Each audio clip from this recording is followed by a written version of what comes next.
keď ho chceli prebrať z tej narkózy, dostal epileptický záchvat. Je to fantastická rodina a zhodou okolností sú tu, v tomto lese, dnes ubytovaní. Á, to je krásne. Keď im tu niečo necháte, ak nedojete tú ovocnú tortu, tak prídu srnky. S takýmito parou. Možno, že nás aj vidia. Tak, ak nás vidia, tak im zakývame.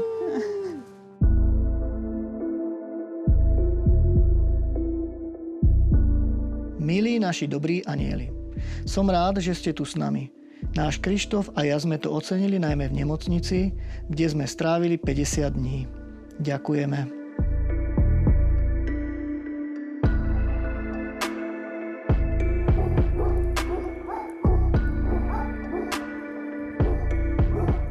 Začal som pracovať v Čechách, tam som si našiel prácu a vlastne Barborka sa tam ako keby ocitla, že na takú brigádu. To bylo rekreační středisko v Českém ráji a jediný mladý chlap tam byl Dan. A jediná mladá ženská jsem tam byla já kolem 20 a potom tam byly samý důchodkyně. Jediný měl barevnou televizi na tom rekreačním středisku na pokoji. No, tak som mu vlastne zbalil na farebnú televíziu. Moje povolanie je hasič tu v Považskej Bystrici na okresnom riaditeľstve. No, já pracuji jako uklízečka, upratovačka v mateřské školce v Považské Bystrici.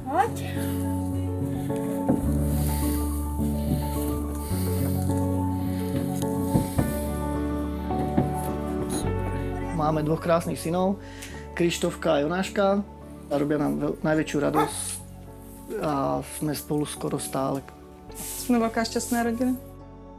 Tak Krištof ten je takovej hodně přemýšlivý, hodně chce mít všecko v pořádku.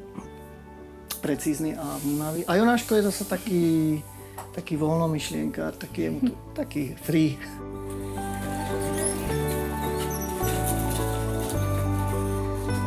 Začalo to už v roku 2021, už nejak v decembri sa sťažoval, že občas na nejakú sekundu, dve vidí žltú hmlu pred očami. Nič iné, len tá žltá hmla sa mu objavovala. Že už sa mu to objavuje a už potom Silvestru aj sa sťažoval, že ho začína boleť hlavička trošku vzadu. Už u pani doktorky na tom očnom v Považskej, ona povedala, že niečo tam proste asi bude. Už len sme čakali, aký to je typ. Z začiatku sme boli radi, že to je nezhubný typ. No, ale de facto potom vlastně po té operaci, lebo vlastně řekli, že teda mu ho budou vybírat na neurochirurgii na Kramárov. A to bylo, že vlastně řekli, no operujeme zhruba tento typ 6 až 8 hodin. Ale už se nám stalo, vlastně včas jsem se ptala, jak dlouho vlastně tam bude a tak na tom sále a že už se nám stalo, že budeme i 18 hodin operovat. No tak Krištof tam byl 14. Nebo vlastně při té operaci se potom zjistilo, že ten tumor je vlastně laicky řečeno zažraný do tkáně prostě v hlavě, v mozku a vlastně, že ho nemůžu vybrat celý. Pri preberaní, keď ho chceli prebrať z tej narkózy, dostal epileptický záchvat. Potreboval si odpočinúť, takže ho uviedli do umelého spánku, v ktorom bol 2 týždne. No, bylo to dost těžké, protože vlastně my jsme byli do té doby zvyklí být dost spolu, všichni 4 a najednou jsme byli odtržený vlastně. Len ležal, potrava mu išla cez hadičku a tak. A ja keď som sa tam vlastne pri tom striedaní ho videl, tak to bolo dosť také vlastne, lebo som to ešte tak nevidel, občas nejakú fotku cez telefón alebo tak, ale nevidel som ho až potom, keď vlastne sme sa prestriedali. Bylo to šok. Tak to bolo dosť také náročné, ale tých 30 dní sa ešte vlastne, nehovorím, že nič nedialo, bol proste na neurocentre a tak. A potom už keď som tam bol ja, tak si ma nechala pani doktorka zavolať dolu na onkológiu po 3 mesiacoch a už tam bol malinký alebo taký už nárast toho nádoru.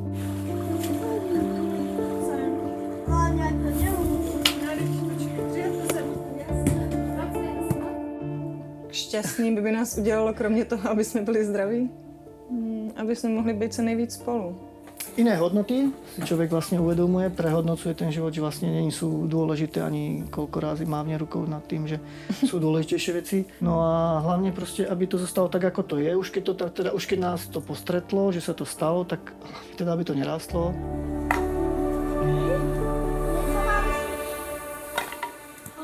příspěvky od nadace.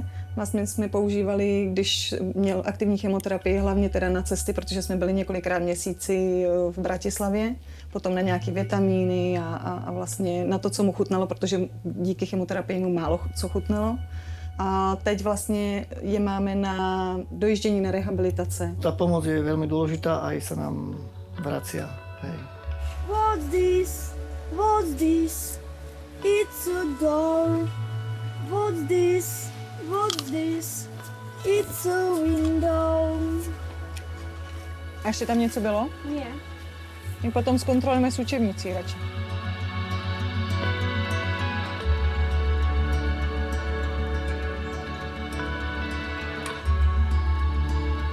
Počul som o Krištofovom príbehu a o príbehu celej jeho rodiny, takže sa veľmi teším, že im budeme môcť prichystať takéto prekvapenie. Co to je? Čaute! Dobrý ja deň. tu na vás čakám! Vítajte! Dobrý deň. Ty budeš Jonáš a ty budeš Krištof, že je to tak? Čaute, no. Podáte ruku, kluci? Môžeme si aspoň ruku podať? Ahoj, ja som Ďuro. Čau, ja som Ďuro. Mám tu pre vás takúto vec drevenú a tu idete stráviť noc. Aby ste si ten čas, ktorý ste strávili v takých všelijakých iných zariadeniach, aby ste ho strávili tu spolu. Tak poďte. Pozývam. Poďte. Musíte našlapovať jemnúčko na tieto drevené odpílené stromy, lebo každý tretí vybuchuje. Ale to Fakt? si No, každý tretí. Preto Jonáško, idem počul prvý. si? Vybuchuje každý tretí. No, ale preto idem prvý, aby ste vy nevybuchli. Keby náhodou, aby som vybuchol ja. Poďte ďalej, nech sa páči. Krištof, nech sa páči. Teraz to je chata. Á. Ty budeš nahor? Ty budeš tady? To je zároveň aj trampolína, vieš, no. Len si daj pozor hore na hlavičku, aby si neurobil dieru do tejto chalupy. Máme doma ještě menší. Áno? Áno, jednu No, hore vidíš to? a tam je ještě menší priestor. Tak to je perfektné. Malý ho. A toto sú už taký trošku náznak Vianoc. Neviem, či ste si všimli tieto svetielka, tak už trošku to máme také vianočné. To jste taky celý sám vyráběl. To som všetko robil ja sám. No. Toto je z Titaniku. Viete, čo je Titanic? Áno. No, tak toto som bol tam odrezať dolu v mori a ináč je to tak celé. A môžete počítať s tým, že v noci sem chodia vsrnky. V noci sem chodia normálne, že keď im tu niečo necháte, ak nedojete tú ovocnú tortu, tak prídu srnky. S takýmito parou. Ako sa dá zvládnuť dvoch synov, keď má jeden z tých dvoch chlapcov zdravotné problémy? Je to náročné, ale proste musí. No. Jako, samozrejme, že sú lepšie dni, sú horšie dni.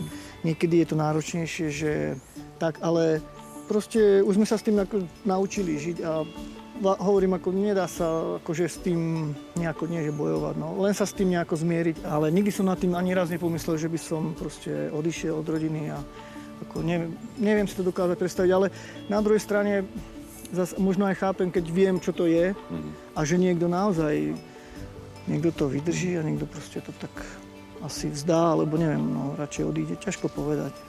A v tom si ty veľmi silný muž, že si to nevzdal a že si so svojou rodinou zostal ako jedna obrovská podpora. Takže dnes večer si môžete v tejto parádnej chalúbke so svojimi chalušmi užiť barčo. Tešíš sa na to? Tešíme sa moc, oni už o tom, akože oni chceli mať svoj domček, ale myslím si, že toto ich určite odzbrojilo, pretože to je bomba. Ale nevadí ti, že im budeš musieť postaviť doma taký istý? Dúfam, že nie je taký istý. Práve, že áno.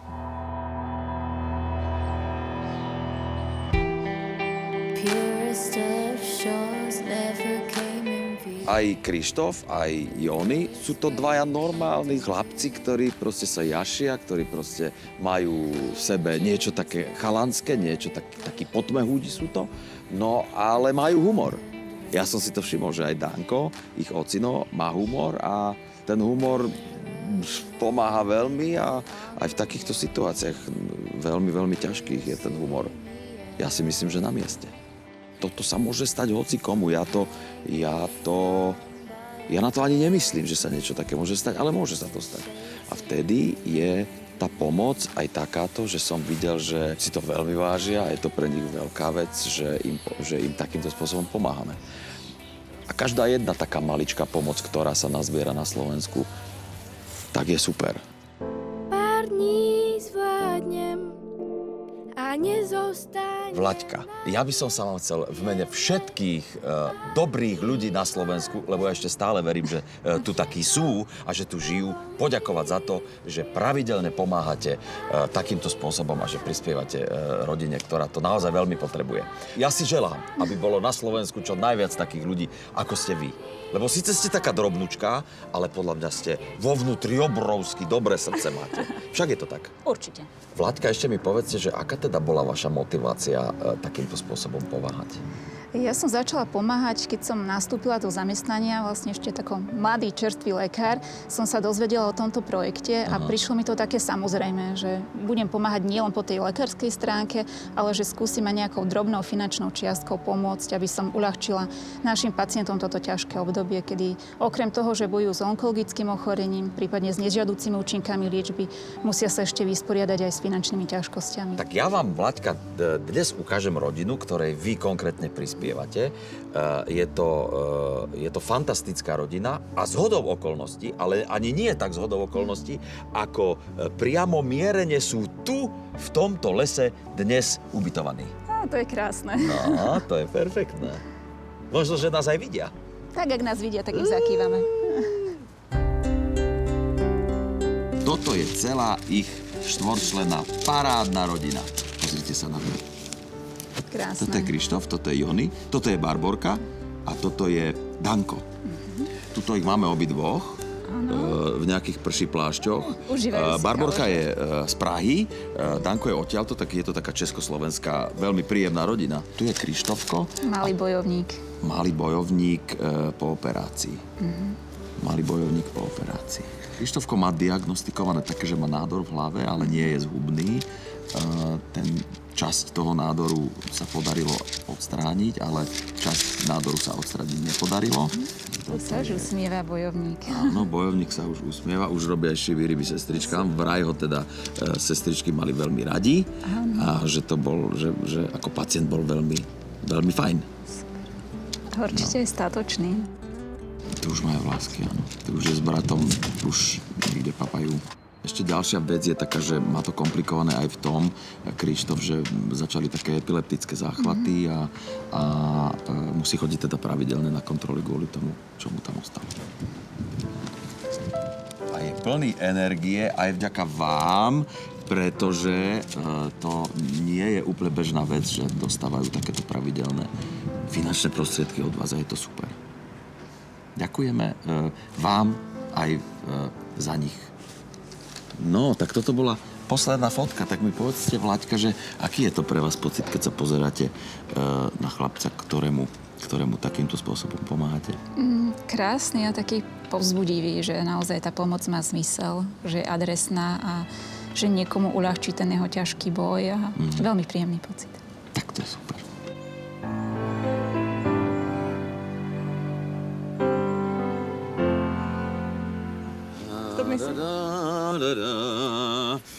Nie je tu síce tlačiareň, tak som musel ísť vytlačiť do mesta, ešte sú teplé. Sú tu také 4 lístočky. Čo tam je napísané?